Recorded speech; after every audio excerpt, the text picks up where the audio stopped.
أعوذ بالله من الشيطان الرجيم. بسم الله الرحمن الرحيم. ولو يؤاخذ الله الناس بظلمهم ما ترك عليها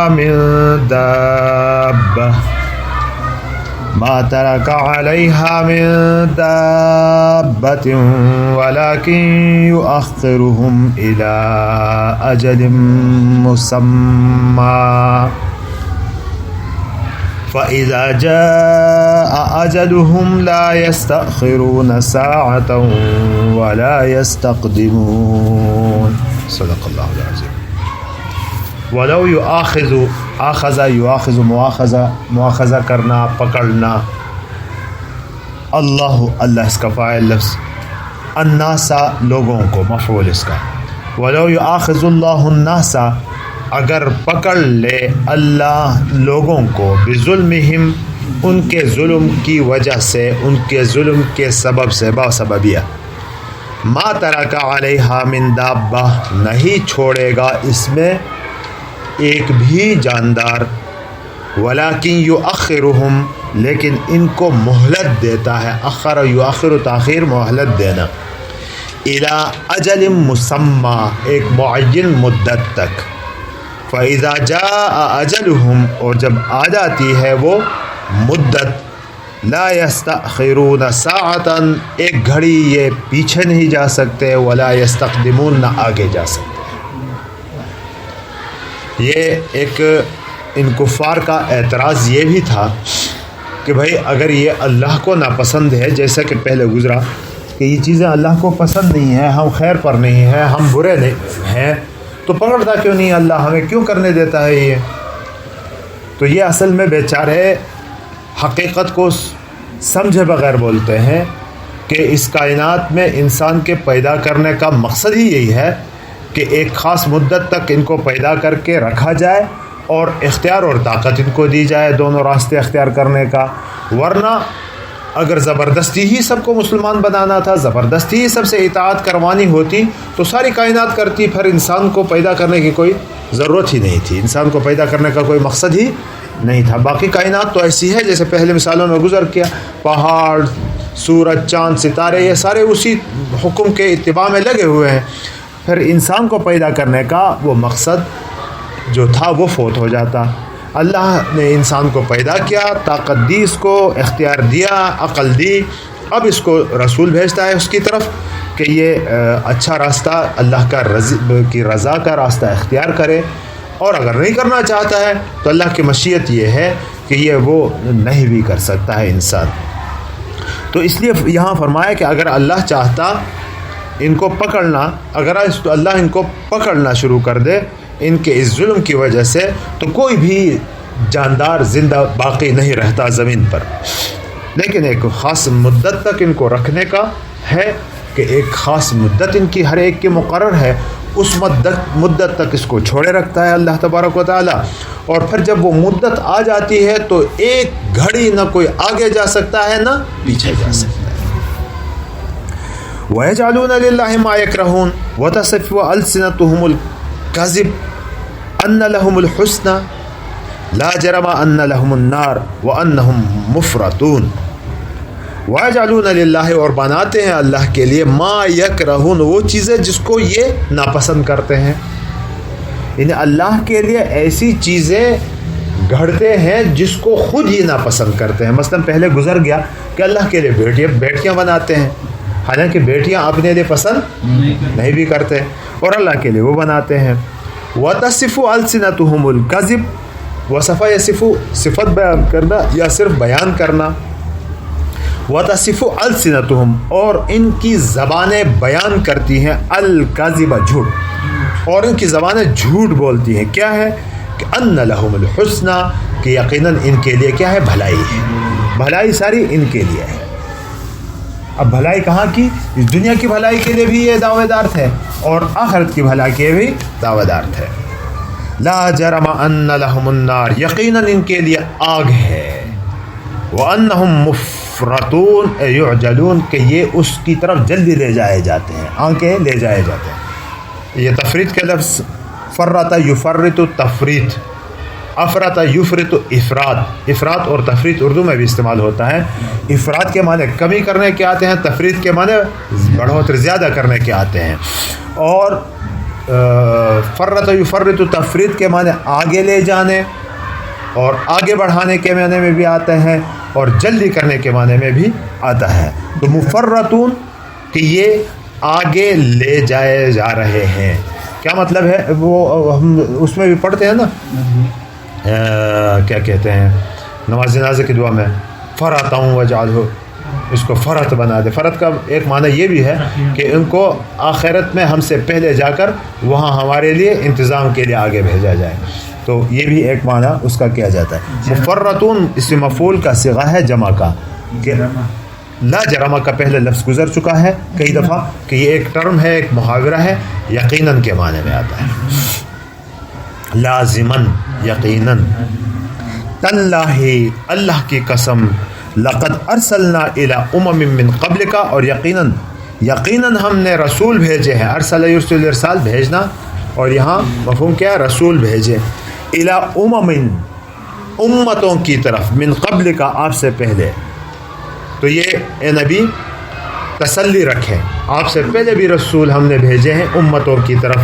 فزین لهم الشیطان اعمالهم، تو آراستہ کر کے دکھایا شیطان نے ان کے اعمال کو، زین تزین خوبصورت بنانا، دلکش بنانا، آراستہ بنانا، لہم ان کے لیے، الشیطان شیطان نے، اعمالہم ان کے اعمال کو، یعنی جو وہ برے عمل کرتے تھے، جیسے قسم کا بھی وہ کام کرتے تھے، شیطان ان کو اچھا کر کے دکھاتا تھا کہ یہ خوبصورت ہے۔ اسی وجہ سے تو کہتے تھے کہ آخرت ہمارے لیے ہے، ان لہم الحسنى، اسی لیے وہ کہتے تھے کہ ہمارے لیے حسنہ، بھلائی ہمارے لیے، اسی لیے کہتے تھے۔ فہو ولیہم اليوم، تو وہ ان کا سرپرست ہے، کارساز ہے، دوست ہے، اليوم آج، یہ آج سے مراد کیا ہے؟ اس دنیا میں بھی ہے کہ آج اس کا سرپرست شیطان ہے، اس کے راستے میں چل رہے ہیں، اور الیوم سے عموماً قرآن میں آخرت کا مراد لیا جاتا ہے کہ آخرت کے دن بھی ان کا ولی کارساز کون ہوگا؟ شیطان ہوگا، جس کے ہاتھ میں کچھ بھی نہیں ہوگا اس وقت۔ اچھا جی، وَلَهُمْ عَذَابٌ عَلِيمٌ، اور ان کے لیے دردناک عذاب ہے۔ وَمَا أَنزَلْنَا عَلَيْكَ الْكِتَابَ، اور جو ہم نے اتاری، اور ہم نے نہیں اتاری آپ کے اوپر کتاب، الا مگر اس لیے کہ، یعنی ہم نے کتاب اس لیے ہی اتاری ہے آپ کی طرف کہ لِتُبَيِّنَ، تاکہ آپ بیان کریں، واضح کریں، کھول کھول کے بتا دیں، لہم ان سے، کیا؟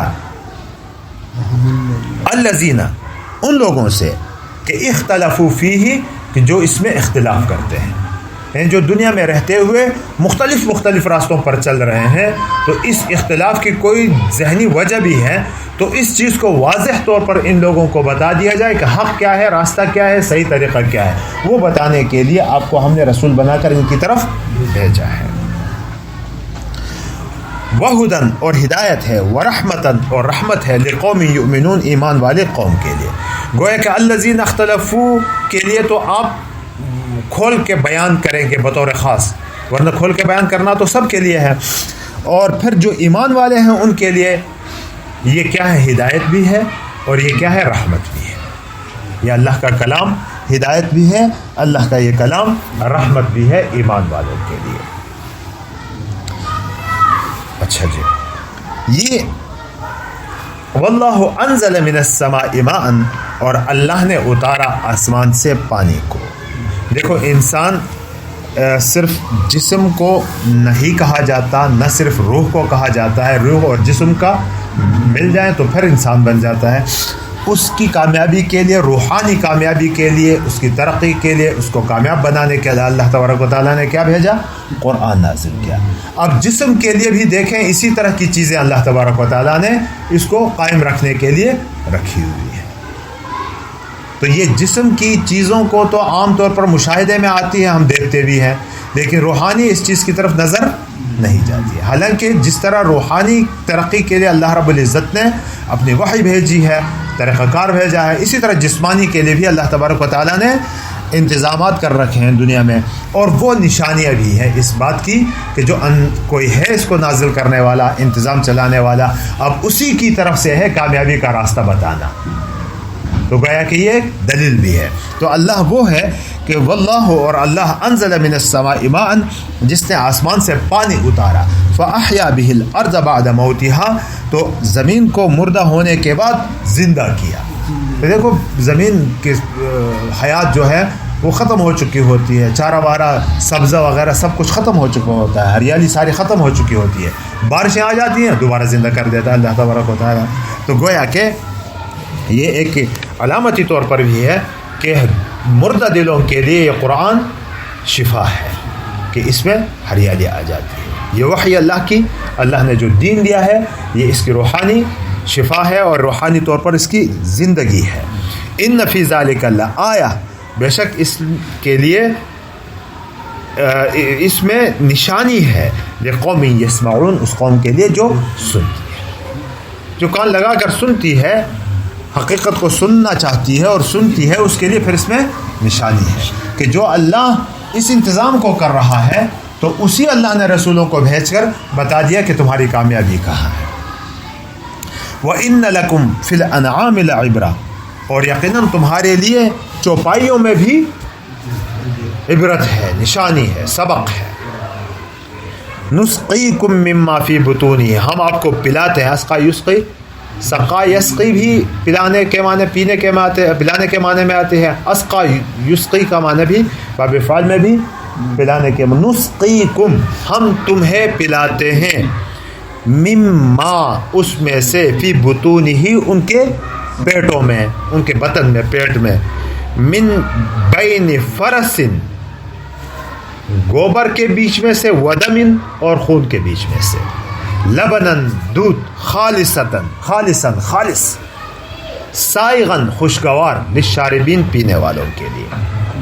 یہ اللہ رب العزت ایک عجیب اپنی قدرت بیان فرما رہے ہیں کہ بھائی آپ اس چوپائیوں کی طرف ہی دیکھیں، ان میں کچھ ایسے چوپائے بھی آپ کو ملیں گے کہ ان کے پیٹ کو اگر چاک کر کے آپ پھاڑ کر کے دیکھیں گے تو گوبر بھرا پڑا ہے اور خون بھرا پڑا ہے، اور اس کے بیچوں بیچ سے کیسے انداز سے پاکیزہ خوبصورت غذا دودھ انسان کے لیے فراہم کرتا ہے. اور یہ کیسے بنتا ہے؟ تو یہ بھی ایک عجیب اللہ کا ایک شاہکار ہے. تو نسقیکم، یہاں بھی پانی اور دودھ کی مثال لی. نسقیکم، ہم تمہیں پلاتے ہیں، مما فی بطونہ، ان کے پیٹ میں سے، لبنن، خالصاً، خالص دودھ، من بین فرس و دمن، گوبر اور خون کے درمیان سے، سائغن للشاربین، پینے والوں کے لیے کیا ہے؟ خوشگوار بھی ہے. وہ ایسا بھی نہیں کہ گلے میں اٹک جائے، ایسا نہیں ہے کہ کڑوا لگے، ایسا نہیں ہے کہ بیکار لگے.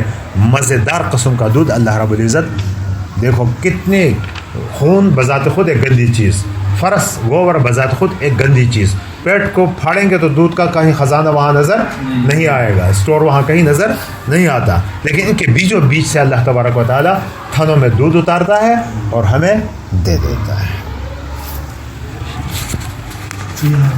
وَمِن ثمرات، اور میووں میں سے، ثمرات النخیل والاعناب، کھجور اور انگور کے میووں میں سے، تتخذون منہ، آپ بنا لیتے ہیں اس سے، سکرن، شراب، نشہ. سکر اصل میں نشے کو کہتے ہیں. ورزقا حسنا، اور پاکیزہ رزق. تو یہ کھجور اور انگور سے اللہ رب العزت نے ہمیں دی ہے. اس سے ہم کیا فائدہ حاصل کرتے ہیں؟ ایک تو رزق حسنہ اس سے حاصل کرتے ہیں، ایک شراب بھی حاصل کرتے ہیں. ذہن میں بات آ جاتی ہے نا کہ شراب کو ایک نعمت کے طور پر ذکر کیا گیا ہے. بظاہر ایسا لگتا ہے، لیکن حقیقت یہ ہے کہ ایک تو یہ صورت مکی ہے، یہ آیت مکی ہے. یہ اس وقت کی آیتیں ہیں جب شراب کی حرمت نازل نہیں ہوئی تھی. یہ اس زمانے کے اس وقت یہ بطور نعمت کے ہی لوگ استعمال کرتے تھے. نہیں، سکر، شربت بھی پیتے ہیں، پاکیزہ رزق میں وہ تو آ گیا نا، شربت تو رزق حسنا میں آ گیا. لیکن یہ شراب کو بطور خاص ذکر کیا ہے سکرن میں. شراب جو نشہ آور ہے، نشے کو کہتے ہیں سکر.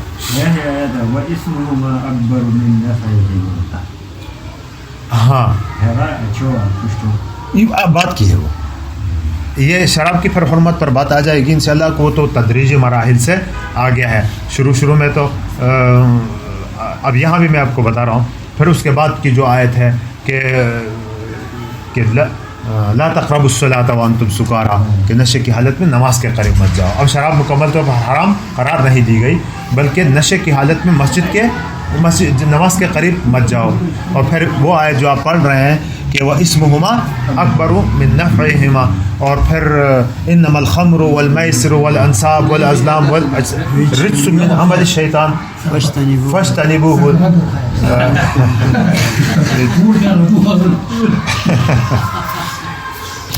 تو پھر یہ تو تدریجی مراحل سے حرام ہو گئی ہے، وہ الگ بات ہے. میں جو یہاں بتانا چاہ رہا تھا وہ یہ ہے کہ یہ شراب کو بھی بطور ایک قسم کا لگتا ہے کہ نعمت کے طور پر ذکر کیا گیا ہے. پہلی بات تو یہ ہے کہ یہ صورت، یہ آیت ہی مکی ہے، یہ اس زمانے کی ہے جب کہ شراب کی حرمت نازل نہیں ہوئی تھی. اور پھر دوسرا اس میں یہ ہے کہ تتخذون منہ سکرا، تم بناتے ہو اس سے شراب. ورزقا حسنا میں تتخذونہ رزقا حسنا نہیں کہا، بلکہ اور رزق حسن بھی ہے، یہ اللہ کی طرف سے ہے. گویا کہ شراب تم بناتے ہو اس سے، ایک یہ بھی اس میں بات آ جاتی ہے. اور پھر یہ ہے کہ نخیل والاعناب تتخذون منہ سکرا ورزقا حسنا. بس موٹی بات یہی ہے کہ یہ صورت اس وقت کی ہے کہ جب شراب کی حرمت نازل نہیں ہوئی تھی. ان فی ذالک، لیکن یہاں یہ مفسرین یہ بھی بتاتے ہیں کہ یہاں سکر، یہاں اس آیت میں بھی تھوڑی سی برائی شراب کی معلوم ہوتی ہے. کیسے کہ سکر کو مقابلے میں عطف کیا ہے کس کے اوپر؟ رزق حسنہ کے اوپر. گویا کہ یہ رزق حسنہ سکر نہیں ہے، تو ایک اشارتاً اس کی حرمت کی طرف بھی آ گیا ہے، لیکن اگرچہ صراحتاً اس کی حرمت نہیں آئی ہے. ان فی ذالک لآیہ، بے شک اس میں نشانی ہے لقوم یعقلون، اس قوم کے لیے جو عقل رکھتی ہے. آگے پھر ایک اور کہ وَأَوْحَى رَبُّكَ إِلَى النَّحْلِ، اور وحی کی تیرے رب نے شہد کی مکھی کی طرف. النحل شہد کی مکھی. اوحا یوحی، وحی کرنے کا معنی ہوتا ہے کسی کو کوئی بات ایسے سمجھانا کہ دوسرے کوئی نہ سمجھے اور اس کے دل میں اتر جائے. اصل لفظی تو اس کا یہ معنی ہے. اور پھر محاورتاً یہ اصطلاح میں یہ ٹرم استعمال ہوتی ہے اللہ کی طرف سے جو پیغمبروں کے اوپر پیغام اترتا ہے اس کے لیے استعمال ہوتا ہے. لیکن یہاں جو وحی کا استعمال ہوا ہے وہی القاء کے معنی میں ہوا ہے کہ تیرے رب نے شہد کی مکھی کے دل میں یہ بات ڈال دی. تیرے رب نے شہد کی مکھی کو یہ القاء کیا. کیا؟ ان اتخذی، کہ آپ بنا لے من الجبال بیوتن، پہاڑوں میں گھر، یعنی اپنا چھتا جو ہے وہ پہاڑوں میں بنا لو. ومن الشجر، اور درخت میں. ومما یعرشون، اور وہ جو چھجے بناتے ہیں وہاں جو بڑے بڑے اونچے بیل وغیرہ لگانے کے لیے وہ بناتے ہیں تو وہاں جا کے اپنا گھر بنا لے. تو یہ بناتے بھی وہاں ہے. اور بطور خاص اس کا ذکر کیا ہے، یہ بہت عجیب قسم کی ایک مخلوق ہے یہ جو شہد کی مکھی ہے. یہ جو گھر بناتی ہے وہ ایسی انجینئرنگ کے ذرا بھر بھی ان کے خانوں میں فرق، اور مسدس قسم کا ان کا گھر ہوتا ہے، ہر خانہ ہوتا ہے. اور پھر ہر خانے میں کوئی جگہ فالتو نہیں بناتی. اور پھر اس میں اس کا ایک نظام ہے، ایک سسٹم ہے جو انسانی نظام کی طرح، ہاں بلکہ ایک حکومت ہے باقاعدہ ان کی. ایک ملکہ ہوتی ہے ان کی، وہ ملکہ وہ انڈے دیتی ہے، بس اندر وہ بیٹھی ہوئی ہے، وہ پھر پورے اس کے سسٹم کی نگرانی کرتی ہے. اور پھر ان میں کچھ شرطا ہیں، فوج ہے، اور کچھ ان میں حراسہ والے ہیں، باہر چوکیدار ہیں، اور کچھ ان کو راستہ بتانے، کچھ موم لانے والے ہوتے ہیں، کچھ وہ جوس رس لانے والے، کچھ ڈاکٹر قسم کے، وہ سونگ کے وہاں اگر کوئی غلط قسم کی چیز ہو اسی جگہ مار دیتے ہیں. تو یہ عجیب ایک نظام ہے. تو اس نظام کو کی وجہ سے یہاں بطور خاص اس کا ذکر کیا کہ ثم کلی من کل الثمرات. پھر کلی یہ لفظ کون سا ہے؟ مؤنث مخاطب ہے نا، امر کا. پھر تم کھاؤ من کل الثمرات، ہر قسم کے میووں میں سے، یعنی جو تمہارے بس میں ہو، جو تمہارے. فصلو کی، پھر چلو. سلکہ یسلوکو کے معنی راہ چلنا، چلنے کے معنی میں. سلوک کے معنی چلنے، اسی سے مسلک ہے. سالک بھی اسی سے، یہ بزرگوں کا ایک وہ ہے جو طالب علم ہوتا ہے اس کو کہا جاتا ہے. پھر چلو سبل ربک، تیرے رب کی طرف کے راستوں سے. ذلولا ذلائل سے ہے کہ معنی مسخرن، وہ راستہ جو ہموار کیا گیا ہو، تیرے رب کی طرف سے مسخر کیے ہوئے راستے پر پھر چلو. یہاں سے جو اس کے اوپر کتابیں لکھی گئی ہیں اگر دیکھا جائے تو بہت دور چلی جاتی ہے شہد کی مکھی اپنے رس وصول کرنے کے لیے. ہمارے عشریت کے بارے میں آتا ہے کہ عشریت کی مکھی کو کسی نے نشان لگایا تھا، دیکھا تو وہ ارسون تک آ گئی تھی، وہاں سے پھر واپس جا رہی ہے.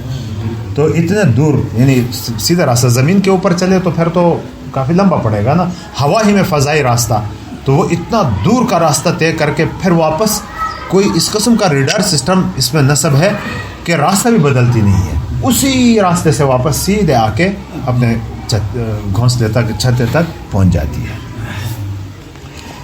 یخرج من بطونها، نکالتا ہے اللہ اس کے پیٹ سے، شراب، پینے کی چیز. یہاں شراب سے وہ شراب مراد نہیں جو ہم اس کو خمر کہا جاتا ہے عربی میں، شراب مشروب مراد ہے یہاں.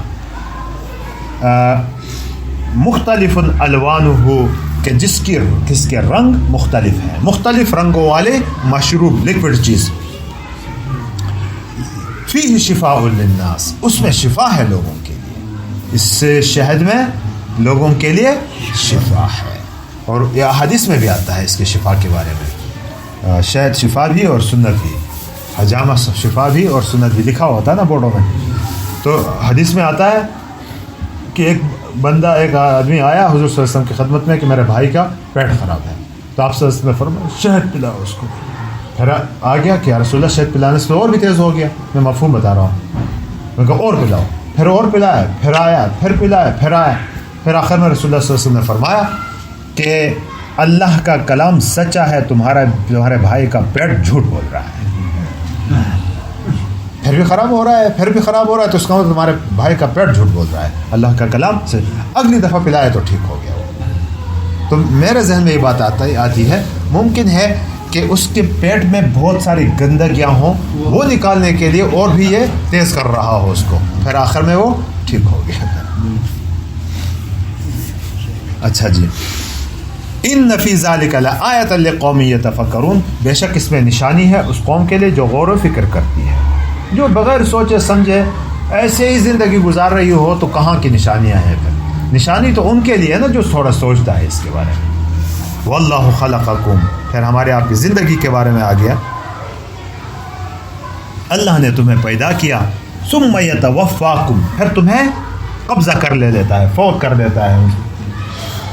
وَمِنْكُمْ مَنْ يُرَدُّ، اور تم میں سے بعض وہ ہیں جن کو لوٹایا جاتا ہے اِلَىٰ أَرْذَلِ الْعُمُرِ، عمر کے بیکار حصے کی طرف، عمر کے بیکار حصے کی طرف. ارذل العمر یعنی نکم عمر کی طرف لے جایا جاتا ہے. حضور صلی اللہ علیہ وسلم نے پناہ بھی مانگی ہے نا کہ ارذل عمر کی طرف مجھے چاہیے. یہ وہ عمر ہوتی ہے کہ بندہ جس کو ہم شیخ افانی کہتے ہیں کہ ایسا بوڑھا ہو چکا ہوتا ہے کہ ابھی کچھ کیا اور یہاں بھول گیا، زندگی میں پہلے جو کچھ کیا اب بھول گیا.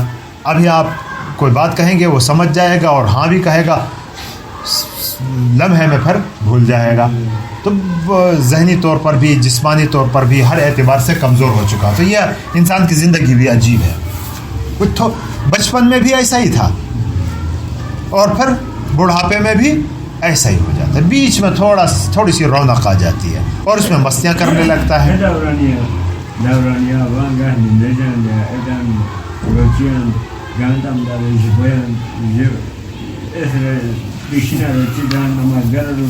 یہ عمر ہے بعض دفعہ تو ایسا ہوتا ہے کہ ہم نے دیکھا کہ ہمارے ہاں ایک رشتہ دار عورت تھی، خاتون تھی، وہ 10-15 مرتبہ نماز پڑھتی تھی، یعنی 5 وقت کے بجائے 15 پڑھتی تھی کہ ابھی پھر دوبارہ ٹائم ہو گیا ہے نماز کا. اس طرح کی تو نیکی کرتا ہے تو پھر ان کو اللہ اس طرح کا بھی وہ کرا دیتا ہے. لِكَيْ لَا يَعْلَمْ، تاکہ وہ نہ جان سکے، بعد علم، جاننے کے بعد، شیئاً کچھ بھی، یعنی اس عمر تک اس لیے پہنچایا جاتا ہے.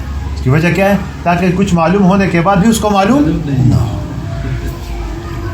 ان اللہ علیم قدیر، بے شک اللہ جاننے والا اور قدرت رکھنے والا. تم کیا علم کا دعویٰ کرتے ہو؟ تمہارا علم تو یہ ہے، بچپن میں بھی نہیں تھا، بڑھاپے میں بھی نہیں. علیم تو وہ ہے جس کے پاس ہمیشہ کے لیے علم ہے. اور قدیر ہے، اس کے پاس ہمیشہ کے لیے قدرت ہے. تمہاری کیا قدرت ہے؟ وہ تو تمہاری طاقت ہی ختم ہو جاتی ہے، بچوں کے محتاج بن جاتے ہو. بچے ہوتے ہو تو ماں باپ کے محتاج، بوڑھے ہو جاتے ہو تو بچوں کے محتاج. یہ کیا علم اور یہ کیا قدرت ہے؟ قدیر اور علیم تو اللہ کی ذات ہے.